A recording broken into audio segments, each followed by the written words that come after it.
Hello student, welcome to YouTube study. आज की इस वीडियो में क्लास 12 हिंदी की फुल तैयारी कैसे करें, आज की इस वीडियो में 100% बताने वाले हैं। जो भी बच्चे 2022 में पेपर देने वाले हैं और आज की इस वीडियो को पूरा देख लेते हैं तो जिस बच्चे को अगर 85% नंबर आने वाला होगा, अगर ये वीडियो पूरा देखते हैं तो 90% लाने से कोई नहीं रोकेगा, 90% से एबव भी ला सकते हैं। तो आज की इस वीडियो में देख सकते हैं बहुत सारी आपको इंपॉर्टेंट क्वेश्चन कैसे कैसे आपको हिंदी की तैयारी करने हैं। आज की इस वीडियो में सब कुछ जानकारी आपको मिल जाएगा। बस इस वीडियो को पूरा एंड तक मतलब कि अंत तक देख लेना है। एक एक चीज को इसमें हम क्लियरफाई कर देंगे, आपको बोर्ड एग्जाम में स्कोर करने से कोई नहीं रोकेगा। तो वीडियो को लाइक कर देना, अगर आप इस चैनल पर नए हैं तो तुरंत सब्सक्राइब करके बेल आइकन प्रेस कीजिए। चलिए स्टार्ट करते हैं। देखिए, हिंदी की फुल तैयारी करने के लिए क्या क्या स्ट्रेटजी है इसको अपनाना पड़ेगा। चलिए शुरू करते हैं। सबसे पहले नंबर ध्यान दीजिएगा, कौन कौन से प्रश्न पेपर में आना तय है, यानी कौन कौन से हिंदी के ऐसे क्वेश्चन है जो पेपर में आना एकदम फिक्स है कि हर साल वो क्वेश्चन आते हैं। तो आज की इस वीडियो में क्लियर आपको बताने वाले हैं। और इसके बाद ध्यान दीजिए, कौन कौन से प्रश्न ऐसा है जो कि निश्चित नहीं है कि पेपर में वो नहीं आएगा। ठीक है, गारंटी नहीं है कि वो पेपर में नहीं आता है, तो वो भी आज की इस वीडियो में देखने वाले हैं, डिस्कस करेंगे उस पर भी। और इसके बाद ध्यान दीजिए कि पहले कौन सा प्रश्न तैयार करें। ओके, क्या कह रहा है कि फिक्स वाला पहले प्रश्न तैयार करें या अनफिक्स, मतलब कि जो पेपर में आने वाला फिक्स है कि ये आएगा ही आएगा, तो पहले उसको पढ़कर तैयार कर लें। ये जो पेपर में नहीं आने का फिक्स है, मतलब कि ये गारंटी नहीं कि आएगा कि नहीं आएगा, पहले उसको तैयार करें। तो आज की इस वीडियो को पूरा देखिए, एक एक चीज हम बताने वाले हैं। तो वीडियो को लाइक कर देना और शुरू करते हैं। सबसे पहले नंबर आप यहाँ पर देख सकते हैं, आपके एक एक क्वेश्चन के बारे में बताएंगे कौन फिक्स वाला है कौन अनफिक्स वाला है। तो पूरा देख लीजिए। पहले देखिए, हिंदी 12th है ना, यहाँ पर देखिए प्रश्न संख्या जो आता है पहला, प्रश्नोत्तर संख्या यहाँ पर लिख कर लाए हैं आपको समझाने के लिए। प्रश्न संख्या जो पहला आता है बहुविकल्पी आता है। कैसा? बहुविकल्पी, जो कि आप जानते हैं गद्य साहित्य से आता है और ये 5 प्रश्न आता है। कितने नंबर का? तो 5 नंबर का आता है। तो पहला प्रश्न जो गद्य साहित्य है, इसे आपको कहीं से मोस्ट इंपॉर्टेंट क्वेश्चन को तैयार करना होगा। बहुविकल्पी वाला तो मैं फिक्स नहीं है कि ये एकदम आएगा ही आएगा, ये फिक्स नहीं होता है इसका। मैं देखिए बहुविकल्पी का 250 क्वेश्चन बनाया हूं केवल इसी का। किसका? तो गद्य साहित्य से केवल 250 क्वेश्चन बताया हूं, जिसमें से केवल 5 क्वेश्चन आने वाला है। अगर इसे आप नहीं तैयार किए ना तो इसका वीडियो डिस्क्रिप्शन में दे दिया हूं, वहां से तैयार कर लेना है। अभी बहुविकल्पी के बाद अभी बताएंगे मोस्ट इंपॉर्टेंट क्वेश्चन। देखिए, प्रश्नोत्तर संख्या जो 2 आता है ये भी बहुविकल्पी ही आता है, यानी कि ये पद साहित्य से आता है। ठीक है, तो इसमें भी बहुविकल्पी प्रश्न कितने प्रश्न रहेंगे? तो 5 प्रश्न आएंगे, जो कि 5 अंक के। तो 5 नंबर उधर हो गया और 5 नंबर इधर, यानी कि कितने हो गए टोटल आपके? 10 नंबर बहुविकल्पी आएंगे। तो इसका मैं अभी सीरीज चालू करने वाला हूं बहुत ही जल्दी, पद साहित्य से। इसमें भी टोटल मतलब कि 200 क्वेश्चन कराएंगे। अगर 200 क्वेश्चन लगा लेते हैं तो 5 नंबर इसमें भी फिक्स हो जाएगा और इसमें 250 क्वेश्चन करा देंगे, बस हो गया है। तो ये बहुविकल्पी है, आपको कहीं से भी इसको ढूंढकर अच्छा से रिवाइज कर लेना है। लेकिन यहां से देखिए, ये जो क्वेश्चन है अनफिक्स है। अनफिक्स का मतलब जानते हैं ना, ये फिक्स नहीं है कि यही क्वेश्चन आएंगे तो आएंगे। तो इसको आपको कब तैयार करना है अभी मैं बताऊंगा, पूरा देखिएगा। अब देखिए, प्रश्नोत्तर संख्या जो 3 आता है, 3 नंबर आता है, जो कि यहाँ पर देखिए गद्यांश प्रश्न, गद्यांश रहेगा चैप्टर से और उसमें 5 प्रश्न पूछा जाता है गद्यांश में, जो कि 10 नंबर का केवल ये आता है। तो देखिए गद्यांश में कौन कौन से चैप्टर्स हैं जो कि मोस्ट इंपॉर्टेंट है, फिक्स है। तो यहाँ पर देखिए गद्यांश की महत्वपूर्ण चैप्टर्स कौन कौन से हैं। तो पहले नंबर इस बार बोर्ड एग्जाम में फिक्स है कि इसी में से पेपर में आएगा, राष्ट्र का स्वरूप, VIMP, वेरी इंपॉर्टेंट क्वेश्चन है। देखिए इसको कौन लिखे हैं? वासुदेव शरण अग्रवाल। इस चैप्टर को अगर अच्छे से तैयार कर लेते हैं, जितने भी इसमें गद्यांश है इस चैप्टर में, इसी में से पेपर में आने का ज्यादा चांस से गारंटी देता हूं। ओके, क्योंकि पिछले बार भी मैं हिंदी में बताया था तो बहुत सारे बच्चे को मतलब 100 में से 80% फिक्स क्वेश्चन फंसे थे। इसके बाद इस गद्यांश में से एक देखिए अशोक के फूल, इस चैप्टर से देखिए, इस चैप्टर से ज्यादा क्वेश्चन आपको गद्यांश के पेपर में मिलने वाला है।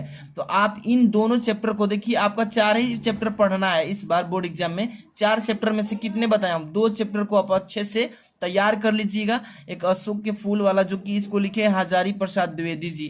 ठीक है, इस चैप्टर से आपको गद्यांश इस बार बोर्ड एग्जाम में देखने को मिलेगा।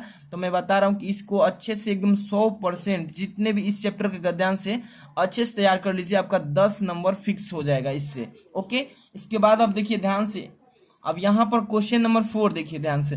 प्रश्नोत्तर संख्या 4, ये जो आता है आपके पद्यांश से क्वेश्चन आता है। देखिए लिखा हूं ना, पद्यांश प्रश्न। यहाँ पर पद्यांश से प्रश्न पूछेगा, एक पद्यांश रहेगा जिसमें 5 क्वेश्चन पूछेगा और 10 नंबर का ये पद्यांश होगा। ठीक है, तो पद्यांश से कौन चैप्टर है जो कि मोस्ट इंपॉर्टेंट है, तो ध्यान से देखिए यहाँ पर लिख कर लाया हूँ पद्यांश के महत्वपूर्ण चैप्टर। जितने भी चैप्टर है इसमें आपको तैयार करने वाला वो बता देता हूँ। 3 चैप्टर बताऊंगा जो कि इसमें से आपको 7 चैप्टर है पद्यांश में। इस बार बोर्ड एग्जाम में 7 चैप्टर में से पेपर में आएगा, लेकिन महत्वपूर्ण कौन सा चैप्टर है यहाँ पर देखिए। पहला नंबर नौका विहार, ये नौका विहार आपका चैप्टर है और इस चैप्टर के बाबू के प्रीति, यहाँ पर देखिए बाबू के प्रति, इसको कौन लिखा है, सुमित्रा नंदन पंत जी लिखी है। ठीक है, इसको अच्छे से आपको इस चैप्टर को याद कर लेना है। इसमें जितने भी पद्यांश हैं उनको अच्छे से ट्रिक लगाकर अच्छे से तैयार कर लेना है। ठीक है, इसके बाद एक और चैप्टर बताता हूं, यहाँ पर ध्यान दीजिए, कैकेयी के अनुताप है। ठीक है, कैकेयी के अनुताप, इस चैप्टर को कौन लिखे हैं, मैथिली शरण गुप्त जी लिखे हैं। इस चैप्टर में जितने भी पद्यांश हैं, मतलब 4 हैं कि 5 हैं, उसको अच्छे से आप तैयार कर लीजिएगा इस पद्यांश को। ठीक है, अब इसके बाद देखिए तीसरा जो है गीत वाला चैप्टर, इसमें 3 भाग है, 1 2 3 गीत है इसमें। तीनों को अच्छे से तैयार कर लीजिए। एक तो फिक्स है इसमें से कि पेपर में आपको आएगा ही आएगा, जिसमें आपको इसको कौन लिखी है, तो महादेवी वर्मा जी लिखी है, जो कि आपको इस पर 10 नंबर मिल जाएगा। ठीक है, तो आपको 3 चैप्टर मैंने बताया, 7 चैप्टर में से 3 चैप्टर को मोस्ट इंपोर्टेंट दिया गया है, नौका विहार, बाबू के प्रति, और यहाँ पर देखिए कैकेयी के अनुताप, इसके बाद गीत वाला। इन तीनों चैप्टर को अच्छे से तैयार कर लीजिए, जिसमें मतलब जितने भी पद्यांश हैं सबको ट्रिक लगाकर अच्छे से तैयार कर लीजिए एक एक चैप्टर को। ठीक है, तीनों चैप्टर को। इसके बाद देखिए क्वेश्चन नंबर यहाँ पर 5, ध्यान से देखते चलिए, एक एक क्वेश्चन को क्लियर करते चल रहे हैं। आप देखिए पद्यांश प्रश्न, या ये तो हमारा हो गया पद्यांश, मतलब यहाँ पर क्वेश्चन नंबर इसका ख नंबर था। इसके बाद यहाँ पर देखिए प्रश्नोत्तर संख्या 5, 5 का क, और इसमें ख भी आता है। तो अभी क नंबर पर ध्यान दीजिए, लेखक के जीवन परिचय। आपको बोर्ड एग्जाम में लेखक का जीवन परिचय लिखने को देगा और साहित्यिक परिचय लिखने के लिए आता है। देखिए 3 ऑप्शन होगा, जिसमें से एक किसी को करना होगा, जो कि 5 नंबर इस पर आपको पेपर में मिलेगा। एक कवि मतलब लेखक का जीवन लिखते हैं तो 5 अंक आपको मिलेगा। देखिए इंपॉर्टेंट लेखक का जीवन परिचय मैं बता देता हूँ कौन कौन से, देखिए ध्यान से। 5 का क नंबर का, क नंबर में लेखक का जीवन परिचय आएगा और ख नंबर में आएगा आपका कवि का। ठीक है, तो महत्वपूर्ण लेखक जीवन परिचय यहाँ पर 3 बता रहा हूं। अगर तीनों को अच्छे से तैयार कर लेते हैं तो 2 ऑप्शन में आपको टकराएगा, 2 ऑप्शन में टकराया जाएगा। ठीक है, पहला नंबर देखिए आचार्य हजारी प्रसाद द्विवेदी, आचार्य जो है हमारे हजारी प्रसाद द्विवेदी, इनका तो एकदम फिक्स है कि पेपर में आएगा ही आएगा 100%। आप किसी भी model paper, previous year paper 2-4 साल का देख लीजिए, उसमें हर एक पेपर कोड में आचार्य हजारी प्रसाद द्विवेदी जी का दिया है। यानी कि ये मोस्ट इंपॉर्टेंट कवि हैं, जो कि मतलब कि लेखक हैं, जो कि इसको हर साल डालता है। इसको अच्छे से तैयार कर लेना, इनका जीवन परिचय। इसके बाद दूसरा कौन है, डॉक्टर APJ अब्दुल कलाम। इनका भी इस बार बोर्ड एग्जाम में एकदम पूछेगा। ठीक है, क्योंकि प्रीवियस ईयर पूछा गया, मतलब कि पेपर 2021 में तो नहीं हुआ, लेकिन एकदम 22 में ये क्वेश्चन फिक्स है कि इसको डालेगा ही डालेगा, इस लेखक का जीवन परिचय। ठीक है, इसके बाद तीसरा देखिए कन्हैया लाल मिश्र प्रभाकर, इनका भी फिक्स है कि बोर्ड एग्जाम में आपको लेखक का जीवन परिचय जरूर ही देगा। तो तीनों को अच्छे से आपको तैयार कर लेना। अगर एक लिखते हैं किसी एक पर तो 5 नंबर यहाँ पर क्लियर हो जाएगा। ठीक है, तो ये आपके लेखक का जीवन परिचय। अब इसके बाद देखिए प्रश्नोत्तर संख्या 5 का ख, ये आता है कवि के जीवन परिचय। देखिए कवि का जीवन परिचय लिखने के लिए आता है, जो कि किसी एक को लिखेंगे, किसी एक पर तो 5 नंबर इस पर भी मिलता है। तो यहाँ पर देखिए मोस्ट इंपॉर्टेंट यहाँ पर कवि का जीवन परिचय बताता हूँ। 5 का ख, महत्वपूर्ण कवि जीवन परिचय। ओके, यहाँ पर कौन कौन से गारंटी है कि 100% पेपर में आएगा। ठीक है, क्या, जयशंकर प्रसाद जी का 100% पेपर कोड में। एक डिस्ट्रिक्ट में, एक जिले में 7 प्रकार के पेपर का कोड आता है और 7 में इसको डालेगा। गारंटी देता हूँ, गारंटी के साथ इसको याद कीजिएगा। मतलब ये कवि है कौन, तो जयशंकर प्रसाद जी का, इसका पेपर में जरूर आएगा। इसके बाद देखिए ध्यान से सुमित्रा नंदन पंत जी का, इनका भी जरूर आएगा पेपर में। यानी कि मोस्ट इंपॉर्टेंट आपको सेलेक्ट करके बताया गया है। जितने भी कवि हैं उनमें से इन्हीं को मतलब कि हम इंडिकेट किए गए हैं। मतलब कि प्रीवियस ईयर में जितने भी पेपर आए हैं ना, हमारे पास 10 साल के पेपर हैं, उन सभी में देखा गया है कि काफी बार कौन पूछा जा रहा है, किनको ज्यादा महत्व दिया गया है। तो सुमित्रा नंदन पंत, जयशंकर प्रसाद। इसके बाद तीसरा देखिए मैथिली शरणगुप्त जी, ये हमारे मतलब कौन है, कवि हैं, और इनका भी बोर्ड एग्जाम में 100% आप देखिएगा पेपर में ऑप्शन में जरूर मिलेगा, इसलिए तीनों को याद कर लीजिए। तीनों में से किसी एक को अगर पेपर में आता है तो आसानी से आप लिख लेंगे, तो आपको इस पर कितने नंबर, 5 नंबर यहाँ पर भी मिल जाएगा, ठीक है। इसके बाद यहाँ पर देखिए क्वेश्चन नंबर 6, ध्यान से देखिए यहाँ पर क्या लिखा है, प्रश्नोत्तर संख्या 6। अब यहाँ पर लिखा है कहानी के तत्वों पर प्रकाश आधारित प्रश्न, तो ये कहानी के रूप में आएगा, एक कहानी के रूप में आएगा जो कि तत्व उस पर आधारित प्रश्न कैसे, जो कि 5 नंबर का, कौन कौन से, तो इसको इंपॉर्टेंट के रूप में मैं अभी तुरंत बता देता हूँ, ठीक है। ध्यान से देखिए महत्वपूर्ण कहानी कौन कौन सी है, जैसे कि एक बहादुर है, इसको इस बहादुर कहानी को अच्छे से आपको तैयार कर लेना, बहादुर कहानी को अच्छे से तैयार कर लेना। एक दूसरा मैं बताता हूं इसमें पंचलाइट, अगर ये पंचलाइट को अच्छे से तैयार कर लेते हैं तो आपको बोर्ड एग्जाम में कोई नहीं रोकेगा कि पंचलाइट नहीं आएगा, अब बहादुर दोनों ऑप्शन में आएगा। तो किसी एक पर कहानी का एकदम क्या लिखना है, यहाँ पर बताया जा रहा है ना कि कहानी के तत्वों पर आधारित प्रश्न आता है, तो इसको अच्छे से तैयार कर लीजिएगा, बहादुर और पंचलाइट। और आपका लाठी वाला को हटा दिया गया है, लाठी वाला से नहीं आएगा क्वेश्चन, ठीक है। आपको बताया गया है कि 30% कौन कौन से सिलेबस में से कौन टॉपिक हटाया गया है, पढ़ लिए होंगे तो मालूम है। तो आपको मैं मोस्ट इंपॉर्टेंट बता रहा हूं, ये फिक्स है कि आपको बोर्ड एग्जाम में आएगा ही आएगा, ठीक है। तो बहादुर को याद कीजिए, पंचलाइट दोनों को याद कर लीजिए, कोई एक आपको बोर्ड एग्जाम में जरूर मिलेगा। अब देखते हैं नेक्स्ट, यहां पर ध्यान से देखते रहिए, प्रश्नोत्तर संख्या जो आपका 7 आता है, ध्यान से देखिए। अभी यहाँ पर क्या लिखा है, स्वपठित खंड काव्य के आधार पर प्रश्न आएगा, स्वपठित, ये ध्यान दीजिए, स्वपठित आपको आपके जिला वाइज आता है इसमें क्वेश्चन, मतलब कि आप यूपी में किस जिले से हैं, आपको उस जिले से आपका देखिएगा क्वेश्चन बैंक जो आप पढ़ते हैं ना, उसमें आपको लिखा होगा कि इस जिले से आपको ये स्वपठित, आपको वहां पे कर्ण खंड काव्य के आधार पर उसको चरित्र वर्णन करना होता है। तो आप जिस जिले से हैं आप उस जिले को मोस्ट इंपॉर्टेंट के रूप में तैयार कर लीजिए। आपको ये मैं नहीं बता सकता क्योंकि आप यूपी के किस जिले से हैं, कौन से जिले के आप हैं बच्चे, तो कैसे मैं इसको मोस्ट इंपॉर्टेंट बता सकता हूँ, क्योंकि हर एक जिले से बच्चे हैं। तो आपको ये क्वेश्चन अपने अकॉर्डिंग इसको मोस्ट इंपॉर्टेंट के रूप में अच्छे से तैयार कर लेना है, ठीक है। अगर जिस जिले से हैं आप कमेंट करके बताते हैं तो मैं बता दूंगा कि कौन सा इंपॉर्टेंट है, तो आप जरूर बताइए कि किस जिले से हैं, ठीक है। इसके बाद आपका खंड ख में स्टार्ट करते हैं, खंड ख, खंड क खत्म हो गया, जिसमें खंड क में आपको टोटल कितने, तो 50 नंबर की तैयारी करा दिया, ठीक है। 50 नंबर आप वहां से तैयार कर लेंगे, ठीक है। अब यहां से खंड ख में भी समझ लीजिए कि इसमें भी 50 नंबर की तैयारी कैसे करना है। प्रश्नोत्तर संख्या 8 में ध्यान से देखिएगा, 8 में क और ख दो आएगा बच्चों, ध्यान से देखिएगा, जो कि 14 नंबर का, 8 नंबर क्वेश्चन में केवल कितने नंबर का, तो 14 नंबर का प्रश्न यहीं से बन जाएगा। ध्यान से देखिए, पहले एक आएगा संस्कृत पर पद्यांश, संस्कृत में पद्यांश आएगा और उसका हिंदी में अनुवाद संदर्भ मतलब करना होता है। पर देखिए संस्कृत में अनुवाद करेंगे, उसका प्रसंग व्याख्या लिखेंगे, ठीक है। तो आपको कितने नंबर, तो 7 नंबर। और इसको मैं बता देता हूं कि कौन सा मोस्ट इंपॉर्टेंट मतलब कि संस्कृत में पद्यांश है। यहाँ पर देखिए गद्यांश, सबसे पहले गद्यांश समझिए, मोस्ट इंपॉर्टेंट। एक महामना, देखिए महामना मालवीय, ये वाला जो चैप्टर है ना, ये चैप्टर काफी इंपॉर्टेंट है। इसमें से कई लगातार 10-11 साल से क्वेश्चन यानी गद्यांश पूछा जा रहा है। इस चैप्टर के जितने भी आपके गद्यांश हैं उन सभी को लगा लीजिए, गारंटी देता हूं कि इसमें से आपको पेपर में आएगा ही आएगा। तो फिक्स मैं बता रहा हूँ, फिक्स समझ में आ रहा है ना। तो आपको महामना मालवीय वाला जो चैप्टर है, इसमें से जितने भी आपके गद्यांश हैं सभी को तैयार कर लीजिएगा, ओके। अब एक और चैप्टर बता रहा हूं उसी में से, संस्कृत गद्यांश में से एक देखिए भोज सौ दर्यम, ये वाला जो चैप्टर है, इसमें भी से में भी मतलब 10 साल 11 साल से क्वेश्चन पेपर में हर साल पूछा जाता है। गद्यांश जो संस्कृत का है, इस चैप्टर का सभी मतलब गद्यांश तैयार कर लीजिएगा इस चैप्टर के, ठीक है। इसमें से मैं 2 ही आपको चैप्टर बताया हूं संस्कृत गद्यांश से, और दोनों को अच्छे से तैयार कर लेते हैं तो आपको पेपर में 2 में से तो जरूर एक फिक्स के गद्यांश पेपर में जरूर मिलेगा, ठीक है। अब इसके बाद एक और आएगा, देखिए प्रश्नोत्तर संख्या इसी में 8 में से, इसमें पद्यांश लिखा है ना, एक गद्यांश आता है, एक पद्यांश संस्कृत में भी, जैसे हिंदी में आया था पद्यांश गद्यांश, वैसे ही संस्कृत में भी पद्यांश आएगा, जो कि इसमें भी 7 नंबर आपको मिलेगा। तो बताया ना 14 नंबर प्रश्न संख्या 8 का क ख दोनों मिलकर मिलता है।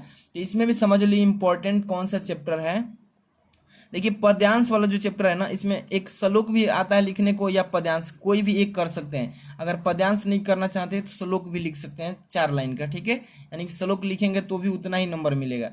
तो अब देखिए इसमें एक चैप्टर मैं बता रहा हूँ, सुभाषित रत्नानी। ये सुभाषित रत्नानी वाला चैप्टर से काफी बार 9 बार 10 बार 11 बार इतने बार इस चैप्टर से मतलब कि क्या पद्यांश से प्रश्न पूछे गए हैं। तो इस चैप्टर के जितने भी पद्यांश हैं, मतलब कि सुभाषित रत्नानी का इस चैप्टर के जितने पद्यांश हैं उनको अच्छे से तैयार कर लीजिए, ट्रिक लगा करके, तुरंत ट्रिक लगा कर तैयार कीजिए। और इसके बाद एक और है भोजोसदर्यम। इस चैप्टर का जो संस्कृत में पद्यांश है इस चैप्टर के नाम का, उसको भी तैयार कीजिए। दोनों में से आता है, दोनों में से, ठीक है। इसलिए 2 चैप्टर इसमें भी बता दिया, ठीक है। अब चलते हैं नेक्स्ट क्वेश्चन। यहाँ पर देखिए ध्यान से, प्रश्नोत्तर संख्या यहाँ पर क्या लिखा गया है, 9। प्रश्नोत्तर संख्या 9 क्या है, यहाँ पर ध्यान से देखिए। इसमें से क्या है, सबसे पहले आपको मुहावरा आएगा, मुहावरा एवं लोकोक्तियाँ। यहाँ पर देखिए मुहावरा एवं लोकोक्तियाँ का अर्थ लिखने के लिए आता है। तो मुहावरा एवं लोकोक्तियाँ का अर्थ आता है, 2 प्रश्न आएगा, इसको 2 नंबर यहाँ पर मिलता है। तो ये आपको अनफिक्स है, ये गारंटी नहीं है कि ये आएगा ही आएगा। तो इसमें से आप केवल मतलब कि 40 क्वेश्चन पढ़ लेते हैं, 40 क्वेश्चन अगर प्रश्न पढ़ लेते हैं तो आपको 40 में से गारंटी है कि एक भी बाहर नहीं जाएगा। और इसका बहुत सारी वीडियो मैं बना दिया हूँ, प्लेलिस्ट में जाकर चेक कीजिएगा। मुहावरा एवं लोकोक्तियाँ फिक्स है कि आपको 40 क्वेश्चन अगर अच्छे से तैयार कर लेते हैं तो आपको उसमें से बाहर नहीं जाएगा, ठीक है। इसमें 2 नंबर 2 क्वेश्चन पर मिलेगा। इसके बाद प्रश्नोत्तर संख्या 10 का स्टार्ट कर रहे हैं। 10 का क देखिए, इसमें 10 का क से प्रश्न क्या पूछा जाता है, संधि विच्छेद। संधि विच्छेद आता है जो कि इंपॉर्टेंट क्वेश्चन है। इसमें 3 प्रश्न करने के लिए आता है और 3 नंबर मिलता है, ठीक है। संधि विच्छेद, जैसे कि आपको मैं बता दूं कि स्वागतम लिखा है, स्वागतम, स्वागतम में हलंत रहता है, ठीक है। तो यहाँ पर इसका संधि विच्छेद करेंगे तो स्वधन ऐसे करेंगे, स्वधन आगतम, आगतम, यहाँ पर हलंत लगा देंगे। तो ऐसे ही क्वेश्चन आता है, मोस्ट इंपॉर्टेंट क्वेश्चन मैं बता रहा हूँ।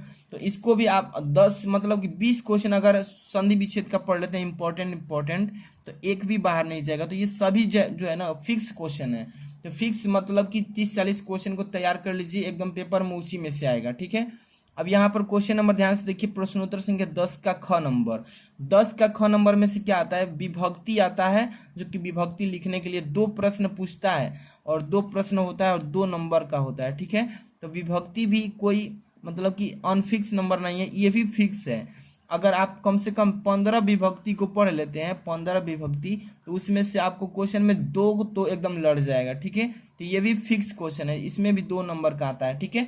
तो विभक्ति वचन ये लिखने के लिए आता है। इसका भी इंपॉर्टेंट मैं वीडियो बना चुका हूँ कि विभक्ति कौन सा इंपॉर्टेंट क्वेश्चन है, सभी वीडियोज आपको मिल जाएगी।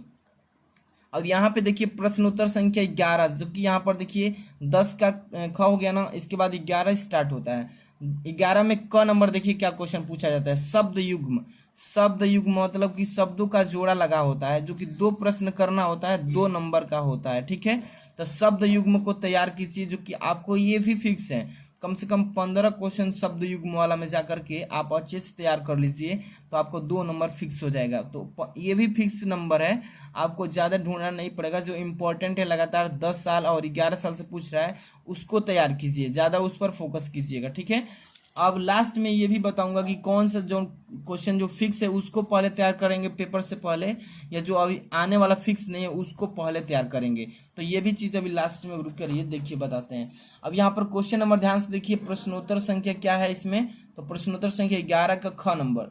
ध्यान से देखिए, इसमें पर्यायवाची शब्द आता है, पर्यायवाची शब्द, जो कि एक ही मतलब 2 करने के लिए आता है। एक को देखिए 2 प्रश्न आएगा 2 नंबर का, एक शब्द का मतलब 2-2 लिखना होता है। जैसे कि आंख का आएगा, आंख का, तो आंख का यहाँ पर लिखेंगे 2 लिखना है, एक नयन लिख देंगे, नयन, एक यहाँ पर नेत्र लिख देंगे, ऐसे। इसी तरीके से आपको आता है, 2 प्रश्न आएगा 2 करना होगा। तो ये भी क्वेश्चन फिक्स है, इसमें भी कम से कम 20 क्वेश्चन को आप अच्छे से तैयार कर लीजिए, तो आपको इम्पोर्टेंट क्वेश्चन को तो 20 में से एकदम गारंटी है कि एक भी बाहर नहीं जाएगा, ठीक है। इसके बाद 11 नंबर क्वेश्चन का यहाँ पर ग नंबर ध्यान से देखिए क्या पूछता है, वाक्यांशों के लिए एक शब्द चयन कीजिए। एक वाक्य के रूप में लिखा होगा और कौन सा शब्द सही है उसमें से चयन करके लिखना होता है। आप मॉडल पेपर निकाल कर चेक कीजिए, इसमें 2 प्रश्न पूछता है और 2 अंक का आता है। ठीक है, तो ये जो क्वेश्चन है इसमें फिक्स नहीं है कि कोई वही आएगा, तो इसको कम से कम 30 क्वेश्चन को जरूर लगाना है। ठीक है, 30 क्वेश्चन, तो आपको यहाँ पे 2 नंबर बनेगा। ठीक है, इन सारे के वीडियोज मैं प्रोवाइड कर दिया हूँ, आप चेक कीजिएगा प्लेलिस्ट को।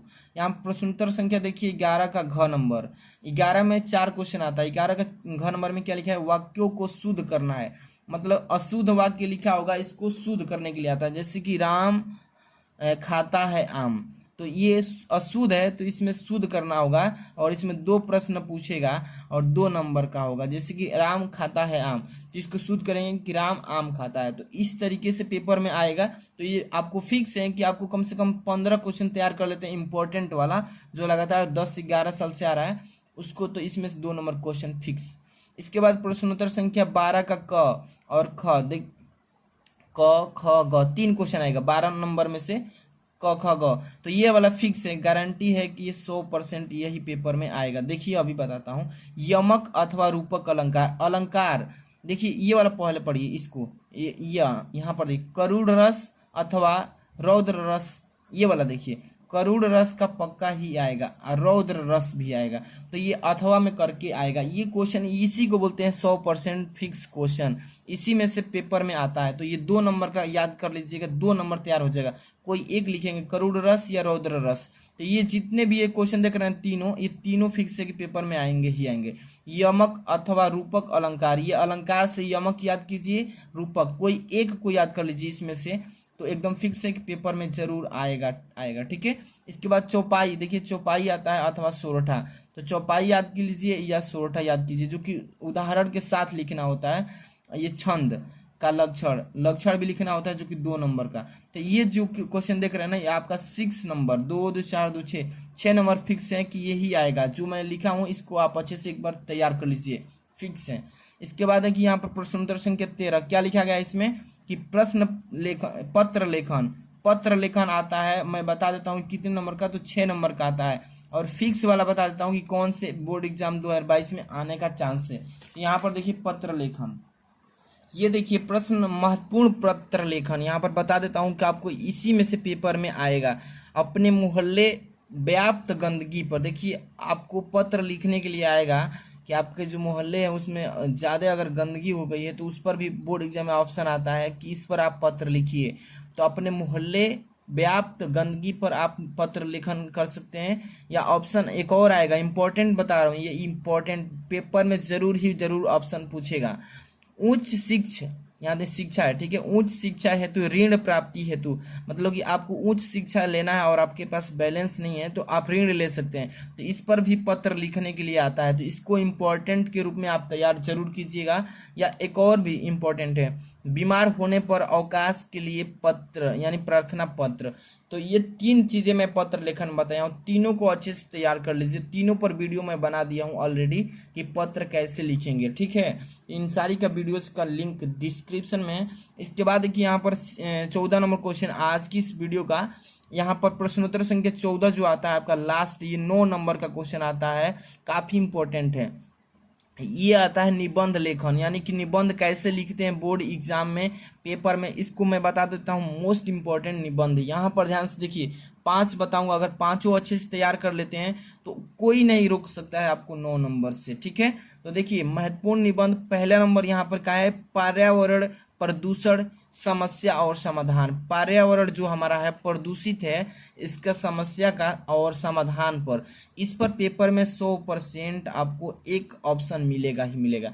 तो इसको अच्छे से तैयार कर लीजिए। अगर नहीं आपको लिखने आता है कि निबंध कैसे लिखें, तो मैं वीडियो बना दिया हूँ कि बिना याद के भी आप बिना टॉपिक पर भी कैसे लिखें, तो वीडियो के डिस्क्रिप्शन में इसी पर मिल जाएगा आपको लिंक कि प्रदूषण पर समस्या और समाधान पर निबंध कैसे लिखना है, ठीक है, सिखा दिए हैं। इसके बाद दूसरा, जनसंख्या वृद्धि की समस्या, इस बार बोर्ड एग्जाम में जरूर पूछेगा जरूर कि जनसंख्या जो बढ़ रही है, जो कि यूपी में आप जान रहे हैं कि जनसंख्या पर क्या नियंत्रण लगाने के लिए योगी का द्वारा मतलब कि नियम लगा है। तो जनसंख्या वृद्धि की समस्या पर आपको जरूर निबंध लिखने के लिए आएगा, जो कि 9 नंबर का होगा। तो इसको भी जरूर तैयार कीजिए, इंपॉर्टेंट है, आज ही तैयार कर लीजिए दिमाग में रख के। तीसरा नंबर कोरोना वायरस पर भी आ सकता है क्लास 12th में, ठीक है। इस बार जान ही रहे हैं कि हमारे देश में कोविड-19 का महामारी पर ज़्यादा चर्चा चला है। तो इस पर भी हमारे बोर्ड एग्जाम में आप निबंध लिखने के लिए आपको दे देगा, ठीक है। तो इसको भी इम्पोर्टेंट तैयार कीजिएगा। इसके बाद 4 नंबर, भारत में बेरोजगारी की समस्या।